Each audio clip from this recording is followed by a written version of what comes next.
all set?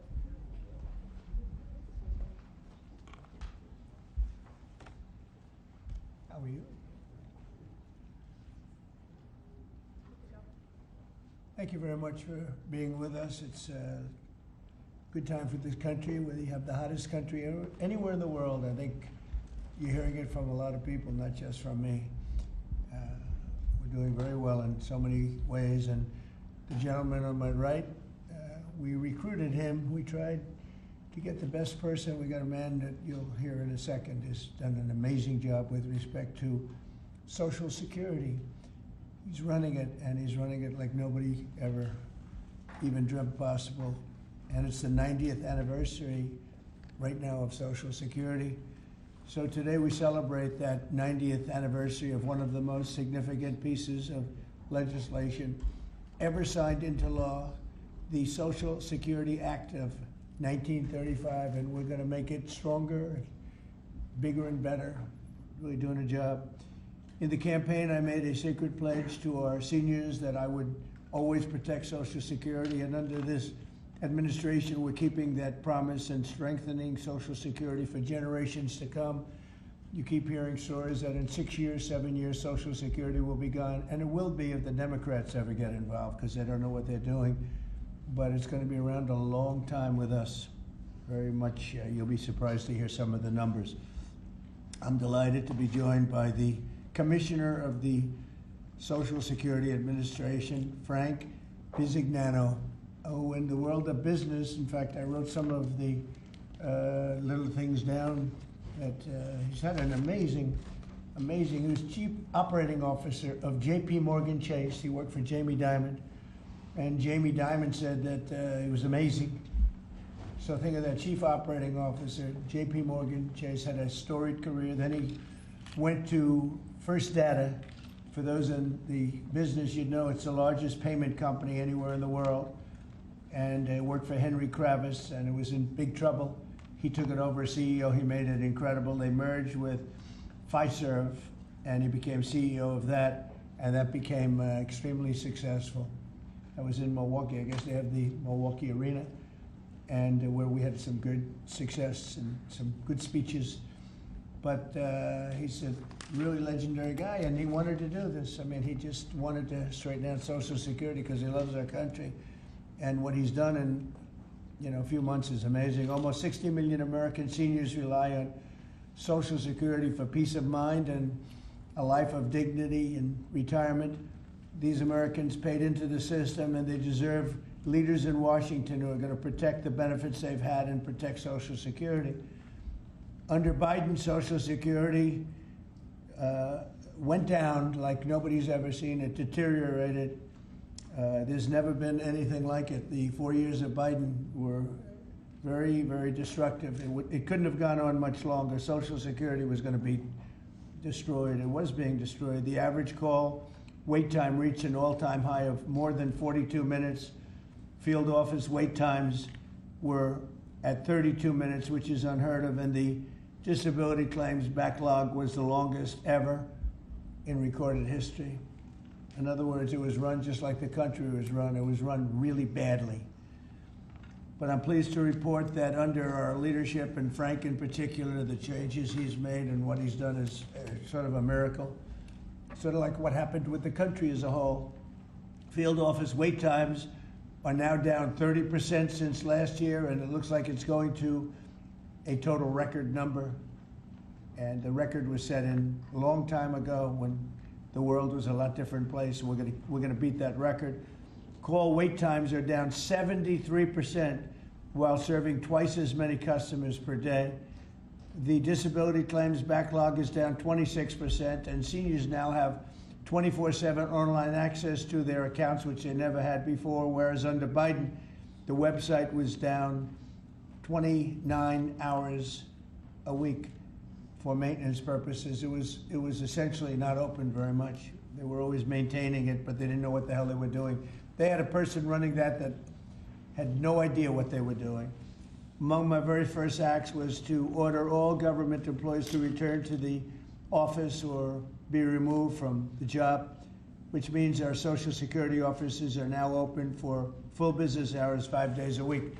So unlike being shut down all the time, we're open at record levels also. We're making it really great for the people that want and demand Social Security, and they paid into the system. They deserve it. Last month, I signed one big, beautiful bill and allowed no tax on Social Security for our great seniors, okay? So how's that? Not bad, right?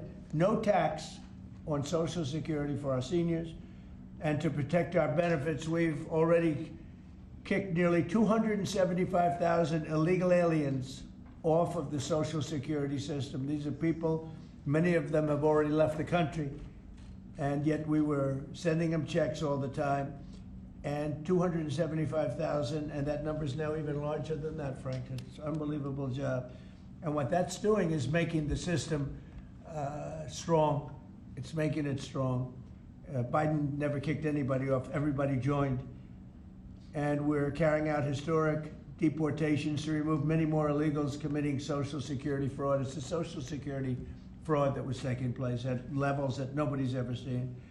We cleared 12.4 million names listed in the Social Security database over 120 years of age. Think of that. So we had 12.4 million names where they were over 120 years old. Is that right? That's a hell of a statement. I have a feeling, Dan, that's not really gonna, that really didn't happen, did it? So you have 12.4 million names listed in the Social Security database that were over 120 years of age, meaning you were breaking records, because I've never heard of anybody at 125. There were nearly 135,000 people listed who were over 160 years old, and in some cases getting payments. So somebody's getting those payments, and we're after that. We're also fighting the menace of inflation to make life more affordable for American seniors, and we've ended Biden's inflation nightmare. So we had the worst inflation in the history of our country, and now our inflation is down to a perfect number, a beautiful number, hardly any at all. And yet our country's taking in tens of billions of dollars and trillions of dollars, actually trillions of dollars in tariffs. You know all about it. It's been amazing. They say, why are we taking in so much money? Last week they found $29 billion and they couldn't figure out where it came from. I said, check the tariff shelf. And they said, how did you know that's where it came from? We're taking in billions and even trillions of dollars in tariffs, paid by other countries who, frankly, were taking advantage of us for many, many years. And they were doing that to us, but our people didn't know it. We didn't have smart business people.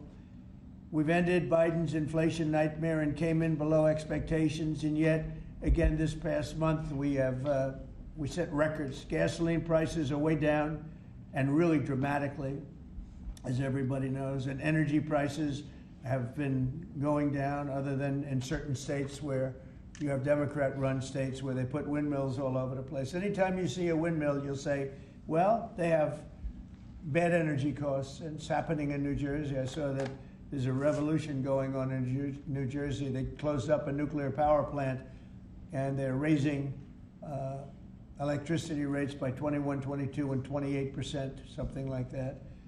And you're going to have a new governor in New Jersey. I'll tell you what, you have a good man running in the Republican Party. He'll get him down. But what they've done is they've killed so many good sources of energy for very expensive windmills and lots of other things that don't work. 401ks and retirement accounts are soaring, and the stock market is setting record highs. Almost every day we're going record highs, and yet we're taking in hundreds of billions of dollars in tariffs. So it's turned out that Trump was right and they were wrong. A few smart people knew what was going to happen. A few of us were right. So we're going to keep the fighting going. We're going to make America's seniors every single day. We're going to fight for them. We're going to make them richer, better, stronger in so many different ways. But Social Security is like pretty much the one that we think about, and we love it, and we love what's happening with it. And it's going to be good for 90 years and beyond. Again, you were given only a short period of time. Social Security was supposed to be like down. Had they won the election, Social Security would have defaulted during Biden or Kamala's election, whoever they so chose, two beauties. And now what I'd like to do is ask Frank to say a few words. Again, this is a man with a really storied past. He's one of the most successful anywhere in the world. What he did at J.P. Morgan Chase and what he did for Henry Kravis and all of the others are like legendary stories. And he just wanted to do this. He's making about a tiny fraction, I would say, a tiny fraction of what you used to make. But he didn't care. He wanted to do it. He made a lot of money. And he said, I want to run that system. I want to put it back on track. And he's got an unbelievable talent over there. It's like a different place. So Frank, would you say a few words, please? Sure. Thank you. There's less than 1% tiny fraction, sir. Is that what it is, less than one? That's a tiny That's fraction. an honor. It's an honor. It is an honor. And I'd like to start off by thanking the President for his tireless effort in running the country, in what he's done across the country, meeting every commitment. And, you know, I see it directly in the big, beautiful bill, the opportunity that it's brought to seniors. But his effort on every commitment, delivering against it, and delivering on world peace tirelessly. I'd like to also thank him for my opportunity. You know, he's teasing me, I'm teasing him about the economics of the job. But the reality is to serve 300 million Americans, which is what Social Security serves, is a tremendous honor. And him putting that faith in me and building what I believe, and I think I have a right to say it, is the best leadership team ever assembled in the White House and in the cabinet. So that's my great honor. So I come here and get the opportunity to serve the American public in a manner that I never imagined in my life. And what we found was the opportunity to fix a foundation. The reality is, people talk about 72 beneficiaries. I talk about over 300 million Americans with a Social Security number that we must protect through the system. And when you look at what we talk about in eliminating Social Security numbers that were live in the system, they could carry fraud through the whole system. So the first thing was root out fraud, waste, and abuse. But while doing it, the best way to be more efficient is provide more accurate payments and better service. And you heard the numbers. I think the most staggering number is that we had a website that was down 29 hours. This will be a digital-first agency, and we are building my SSA accounts. That's the digital account. And we have a bold goal of 200 million Americans to have a digital SSA account by the end of next year. It will happen. Just like we had a bold goal of single-digit wait time on the calls when they were at 40 minutes. And we did that. This is my 100th day. We did that within 90 days, right? Get the web up and running, bring technology to our field offices, use digital presence to answer and serve the American public. That's the job. When we do all that, then we'll really know the answer to if we have a hole, right? I was presented in my second week on the job with $18 billion in errors by the Inspector General. It was public. In less than a month, we solved $9 billion of it. So that's the type of swift action we can take, right? You see the things like the big, beautiful bill for the seniors. You see better digital services. You see field office wait times down. If you make an appointment to have a field office visit, it now happens in 6 minutes. Unprecedented. We are serving more people and delivering more than was ever delivered before in a manner with the highest possible quality, and we've just begun. You should expect this to be a great digital-first agency. My commitment to make this happen is as deep as the President's commitment to make the world a great place. And you see the fabulous job happening here across America and what he's doing in the world. You should expect Social Security, just like the President I thank him for making America great again. It's happening. Social Security will be great again. You have my commitment. Thank you, Mr. President. Thank you very much, Frank. I'm going to sign the new proclamation, please. Sir, this is a proclamation both commemorating the 90th anniversary of the Social Security Act, the signing of the Social Security Act, and also the incredible accomplishments of your administration fixing and promoting and safeguarding Social Security. And it also obviously mentions the fact that as part of the One Big Beautiful Bill, a vast majority of our senior citizens are no longer paying taxes on their Social Security benefits as you promised in your campaign and as you delivered for the American people. That's a big factor, isn't it? Huh? Yes, sir. That's great. I think they're very happy about it, too. They're very happy about a lot of things. Good job, Frank. Thank you, sir. And Frank has brought with him some of the most talented people in business, and they were making a lot of money, but they made a lot of money. They had money they didn't have to make anymore, and they just want to do this. They want to have our country become strong and good, and that's what's happening. And we're doing that in a lot of locations, a lot of areas. You deal with some of the people that are commissioners, that are secretaries of state, secretaries of treasury and of commerce, people that were really, really successful people, and they gave all that up to make a very small amount of money. They don't even consider it a fraction. You say 1%, less than 1%. That's pretty good. That's a big pay cut. But Frank is one of the most outstanding of all. His career has been incredible, and you just have to look at what happened at J.P. Morgan Chase and look at what happened with First Data. First Data was the biggest company of its kind in the world, but it was not going to make it. He went in, and it became a tremendous success and merged into another company, and he became the head of that company.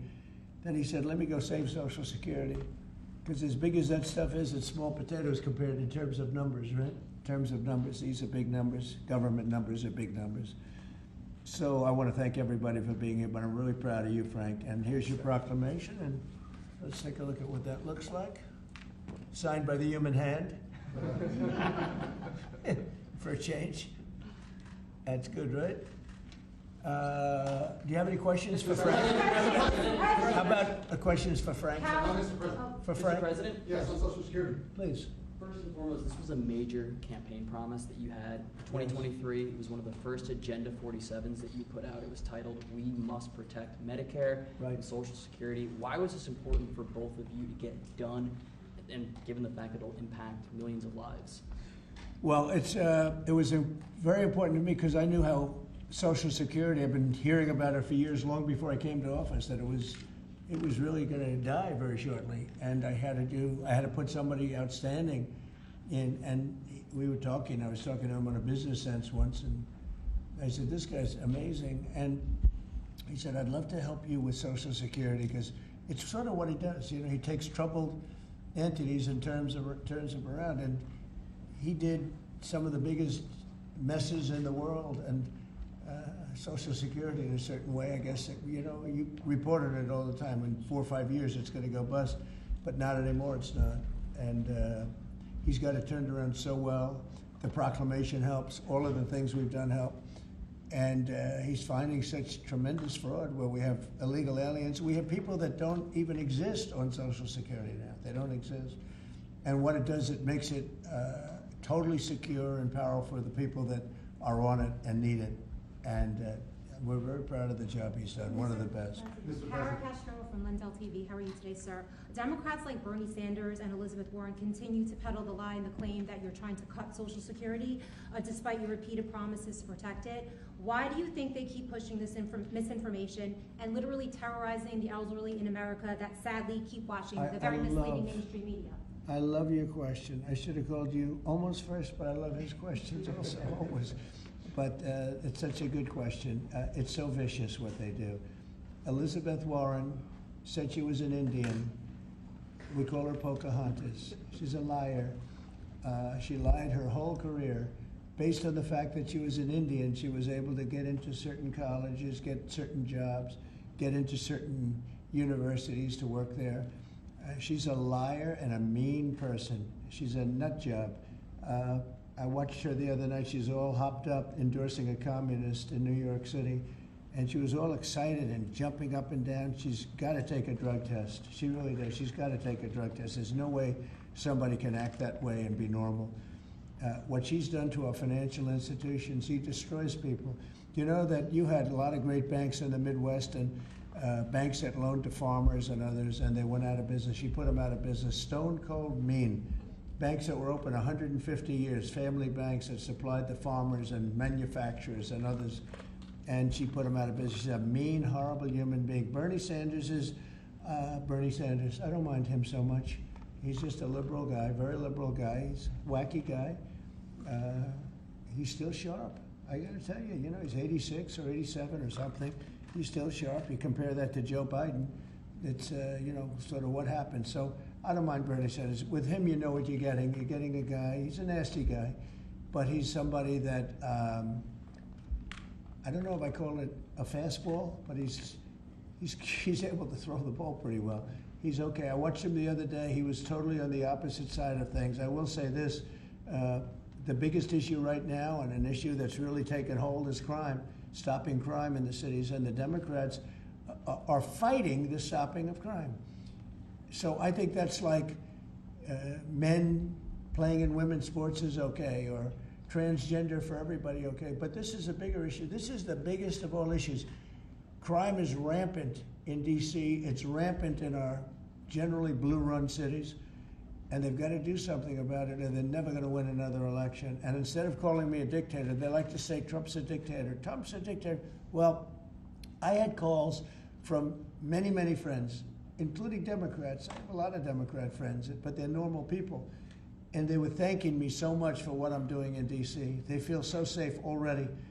And you know, at the border, we had 0 people come in, and this is done by a liberal group. They're the people that do it. I have nothing to do with it. 0 people in 3 months. We had 0, 0, and 0 for 3 months. And last year we had millions of people pouring in from all countries, from jails, from drug addicts, gang members, drug dealers by the thousands and thousands. 11,888 murderers, half of whom committed more than one murder.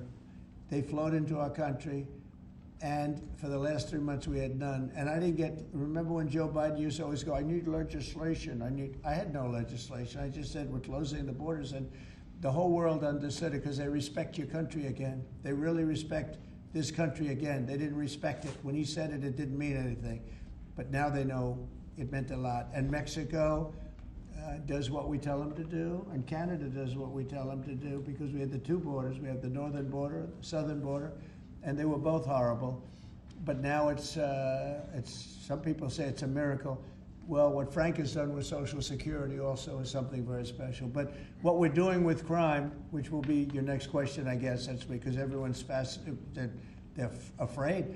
Half of the people here, maybe all of the people here, most of you live in D.C., you are petrified to go out.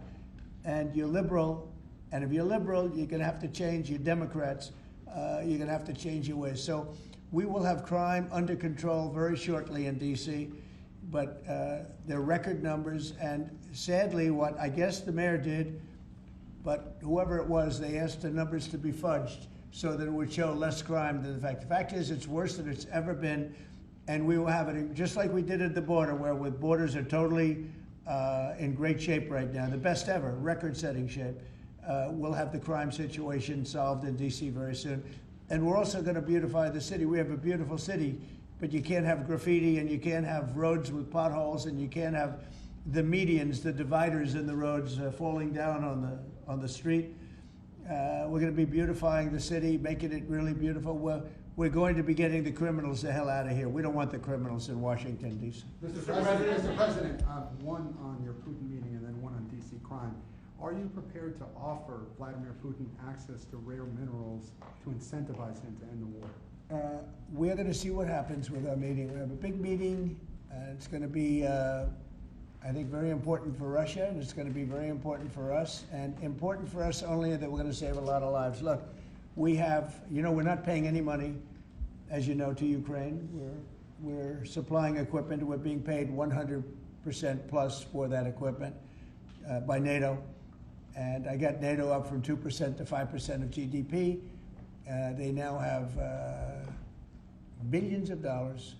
NATO is a very rich group of countries, and we make the best military equipment anywhere in the world by far, and they're buying our equipment, and they're paying 100% for the equipment, 100%. In fact, they owe us about $2 billion now. They're going to send a check. Another one was sent recently for $1 billion. So we're not spending any money anymore. Biden gave them $350 billion, got nothing for it.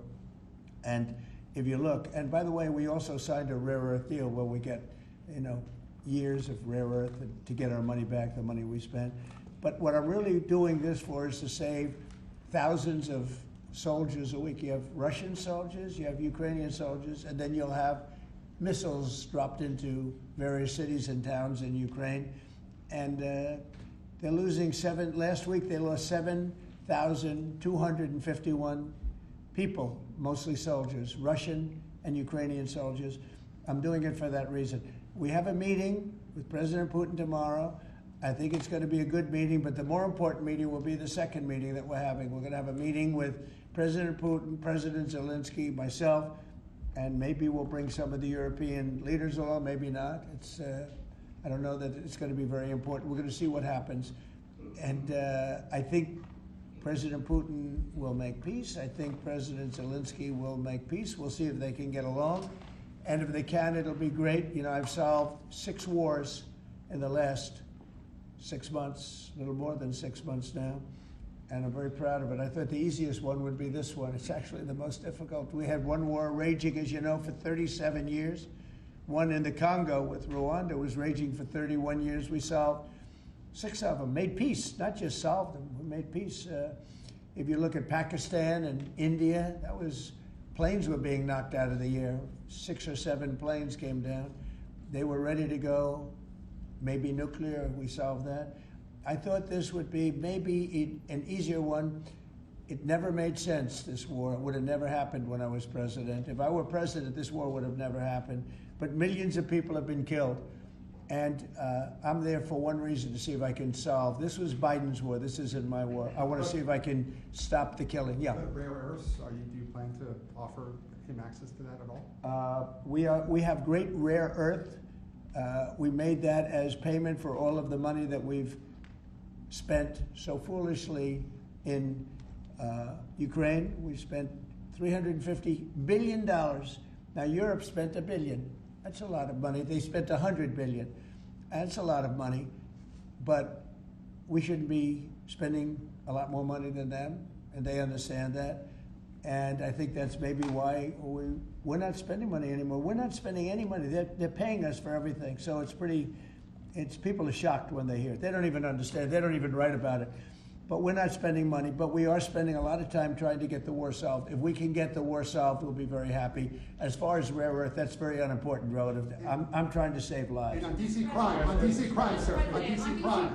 Do you have a message for the Democrat lawmakers like Nancy Pelosi or media who are saying, after living here for many years, that there is no crime and you're trying to start a new news cycle? It's another reason why the Democrats lost the election in a landslide. They lie. It's just lie. Look, the crime is very bad. I think they'd be much better off saying, we want to help President Trump with the crime because it's an epidemic. It's a tragic situation. It's the worst it's ever been. And we want to help President Trump with the crime, as opposed to, he's a dictator. He's a dictator. People are so happy to see our military going into D.C. and getting these thugs out. As you know, we arrested a lot of people yesterday. We arrested a lot of people today. We're getting people that have arrest records that you wouldn't believe.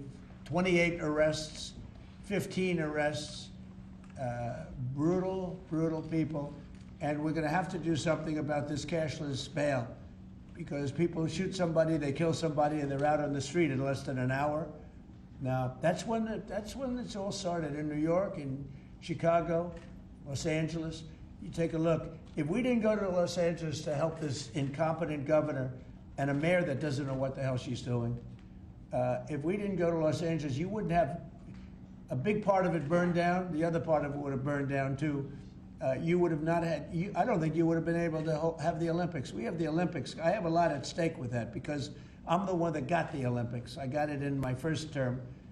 And I was saddened because I got it for what would be my third term, okay, which turned out to be second term. And the Olympics, it's a great honor, but I felt badly because I said I won't be president when the Olympics came. Well, through circumstance, I am president. I want to make sure the Olympics is great, the World Cup is great, and the 250, maybe the most important of all, is the 250-year celebration is great. So what's happening is we will work very hard. You would not have had, I don't believe that if I didn't send in the troops, I don't think you would have had Los Angeles in condition to have the Olympics. I think you would have had to tell them, I'm sorry, you're going to have to go someplace else. And if you look at the police commissioner or the sheriff, he said, we really needed them. Thank God they were here. We really needed them. That was the first 2 or 3 days. After we solved their problems, then he said, well, I think we could have maybe done it. No, he was told what to say. He said, you go back to your files and see what he said. He said, thank goodness they came. If I didn't go and put our military there, or National Guard in that case, and we'll go military if we have to, but the National Guard went there. They were very effective. If we didn't do that, I don't think you would have had the Olympics in Los Angeles. The place would have been just like the 25,000 houses that burned down, where, by the way, the governor ought to focus on getting their permits. You know, the federal permits are given. Those are the hard ones, and they were given a long time ago. People can't rebuild their house because they can't get permits from the state and the city, and they ought to focus on that because it's very upsetting. I went there right after the fires. I walked the streets, and I met a lot of great people that want to rebuild their homes. We took care of it from the federal standpoint, but they're not taking care of it from the city standpoint, the mayor and the governor. They're not getting their permits. They can't build their houses. Mr. President, on DC crime. Go ahead, please. Mr. President, thank you. Do you think this summit and the incentives for peace you are putting on the table could end up rewarding Putin for his invasion of Ukraine? And what kind of signal do you think that could potentially send to other aggressors? No, I don't think it's a reward. I think that what we have is a situation that should never have started, should have never started. It didn't start under me, and for 4 years it wasn't even discussed. And I could see it was going to happen after I left. I could see what was happening. Everything that we did was wrong. Everything that was done was wrong. Everybody's to blame. Putin's to blame. They're all to blame. This is a war that would have never happened. The other question on LA, Mr. President, earlier today, the Washington, D.C. police chief issued an executive order allowing metropolitan police officers conducting traffic stops to notify federal immigration and customs enforcement about undocumented immigrants that they encounter. Yet the city has a long-standing pro-immigration policy, including allowing non-citizens to vote in local elections. Which is ridiculous. And limiting cooperation with federal immigration agencies. Right. Did your administration pressure the D.C. police chief to review and repeal these policies? And will you require other cities to roll back similar policies to avoid possible federal takeover of local law enforcement? So what you're saying is that it was a very positive thing. When they stop people, they find they're illegal, they report them, they give them to us, etc. That's a very positive thing. I have heard that. It just happened. That's a great step. That's a great step if they're doing that. Yeah, I think that's going to happen all over the country. We want to stop crime. I think if the Democrats aren't strong on this issue, they won't be able to do it. I think this is a bigger issue than all of the other ridiculous things that they, like open borders. Well, open borders is bad. Open borders has caused a lot of this problem, allowing millions and millions. I think 24 million people were allowed to come into our country. Many of these people from prisons, from jails, from mental institutions. This was the Biden policy. And I don't believe it was him. He was never there before. It was the people that encircled this very beautiful desk, the Resolute desk. Radical left lunatics who were smart, but radical left. And I'm very happy to hear what you just said, because I've heard that. And Mr. President, on LA, if I may, the mother of a 15-year-old California boy who was briefly detained at gunpoint in a case of mistaken identity, the LAUSD superintendent says that surveillance video shows armed agents wearing police and border patrol insignia. Given the National Guard, the Border Control, ICE agents, they're not trained in local policing. What specific steps are you taking to ensure that young people are not put in harm's way with these types of operations? Yeah, what they are trained in is common sense, and they're very tough people. and they have great common sense, and they are highly trained. I heard the mayor of L.A. was saying, "Oh, they're not trained this way." I heard this character from where was he from? They talk about him as a candidate. He's got no chance. The governor of Maryland. I watched him this morning saying that the governor of Maryland, yeah, they say maybe he'll be a president. He's not presidential timber at all. But I heard him today talking about how the National Guard or the military is not trained in police, but they're trained in common sense, and they're trained in not allowing people to burn down buildings and bomb buildings and shoot people and all of the things. They've done a great job. Again, if we didn't send them, and very importantly, if we didn't send them into Los Angeles, the rest of Los Angeles would have been burned down to the ground.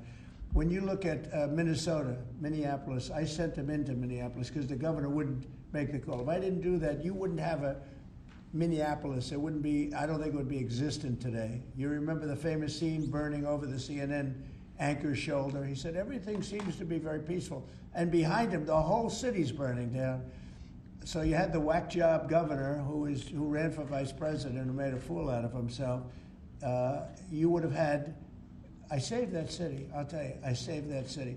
So the bottom line is these are very tough people that are trained in a thing called common sense, and they're also trained in doing what we're talking about right now.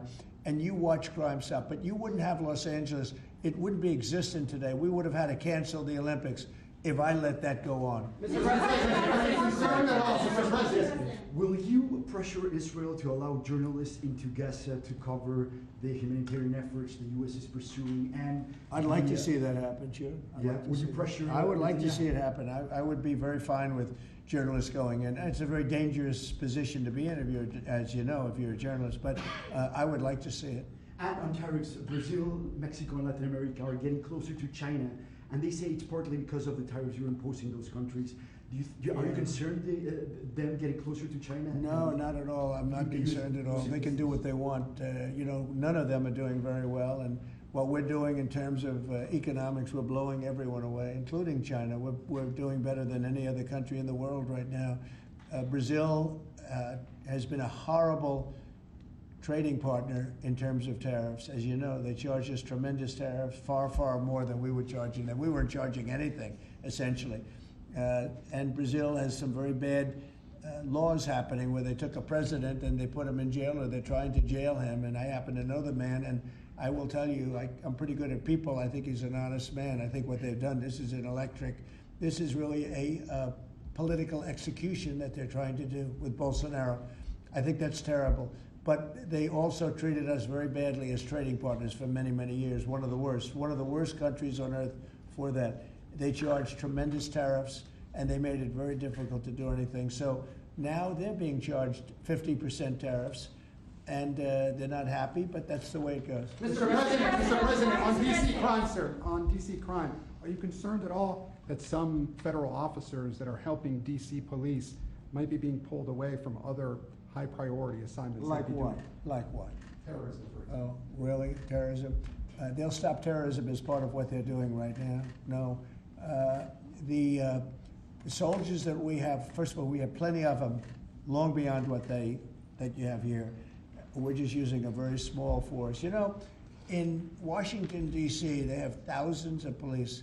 They have a lot of police, but the police weren't allowed to do their job. We have a lot of great ones, and you have some that weren't so good, to be honest, but they weren't allowed to do their job. But now they are allowed to do their job, and essentially it's only 2 days, but you look at the numbers already, they're dropping. And no, they're not being pulled off for anything. Mr. Mr. President, as you know, there were some very concerning reports about crime statistics.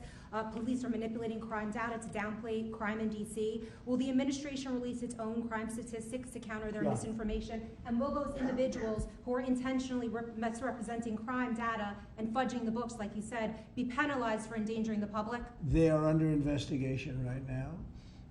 They are giving us phony crime stats, just like they gave other stats in the financial world, but they're phony crime stats.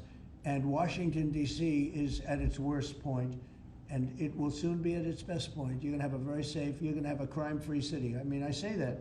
You're gonna have virtually a crime-free city. And these are strong men, but the criminals are strong men and women, but they're strong men. And these are people that don't play games. We're not playing games. These are criminals we're dealing with. And they treated people. They took one of the people that worked for us the other day. You saw the beating, the pounding, 10 against 1. And they pounded the hell out of him. He's lucky to be alive. He's barely, almost killed. And we're not going to have that happening, please. Tulsi Gabbard declassified more documents last night related to the Russiagate Good. hoax. She's doing a great job, by the way. That was another fake story. I'm very happy with the job she's doing. That's right. They declassified some terrible documents talking about Democrats and what they did. Yeah. Radical left lunatics. It showed that then DNI James Clapper sent out emails to IC officials saying that it would be a team sport to push then the debunked 2017 ICA report, and that it might need them to compromise on their normal modalities. What's your reaction to the latest declassification, and in your view, sir, what does real accountability look like for the players It's involved? incredible what we're finding. Absolute proof of guilt. And we'll see what happens. But Clapper and Comey and that whole group of criminals, they're criminals. And they made it very tough. You know, they did the fake Russia witch hunt that lasted for 2 years. And I got totally exonerated. There was no doubt about it. They should have done it in 1 day, not 2 years. But there was a whole scheme to try and demean Trump so that I couldn't win an election. And that is a criminal group of people. They're sick people, and they're criminals, and they should be taken care of. Mr. President. Does Putin have a strong hand tomorrow? Well, he came to our country, and I heard CNN fake news talking about that was a big win for him. Normally, you would say the opposite, but they said, oh, it's a big win that he came here. Normally, we would say the opposite, you know, he came here. I think that President Putin would like to see a deal. I think if I weren't president, he would take over all of Ukraine. It's a war that should have never happened. If I weren't president, in my opinion, he would much rather take over all of Ukraine. But I am president, and he's not going to mess around with me. Mr. President, on Russia, Mr. President, would you support or agree to reducing NATO troops in Europe, in countries like Poland, in order to get Russia to agree to a peace deal? That hasn't been put before me, and I'll think about that for later, but it has not been put before me. Go ahead. Is anything less than an unconditional and immediate ceasefire a victory for the U.S.? Tomorrow? Yes. Well, tomorrow we'll see. I say, you know, I don't know where that comes from. It's sort of not a good question. I would say that tomorrow all I want to do is set the table for the next meeting, which should happen shortly. I'd like to see it happen very quickly, very shortly after this meeting. I'd like to see it actually happen maybe in Alaska, where we just stay because it's so much easier. But I think that it's going to be very interesting. We're going to find out where everybody stands, and I'll know within the first 2 minutes, 3 minutes, 4 minutes, or 5 minutes, like we tend to find out, whether or not we're going to have a good meeting or a bad meeting. And if it's a bad meeting, it'll end very quickly. And if it's a good meeting, we're going to end up getting peace in the pretty near future, okay? How about one more? Thank you, Mr. President. On the Smithsonian, I know that your administration is seeking to weed out a lot of this left-wing spin that's in the museums, but we're seeing from people like Brian Stelter or other commentators that they're insinuating that you are trying to change history according to your narrative. What's your response to that, and is there anything you particularly like to do? Well, we want the museums to treat our country fairly. We want the museums to talk about the history of our country in a fair manner, not in a woke manner or in a racist manner, which is what many of them, not all of them, but many of them are doing. Our museums have an obligation to represent what happened in our country over the years, good and bad, but what happened over the years in an accurate way. Thank you very much, everybody. Thank you, Press. Thank you, Press. Thank you. Thanks, guys.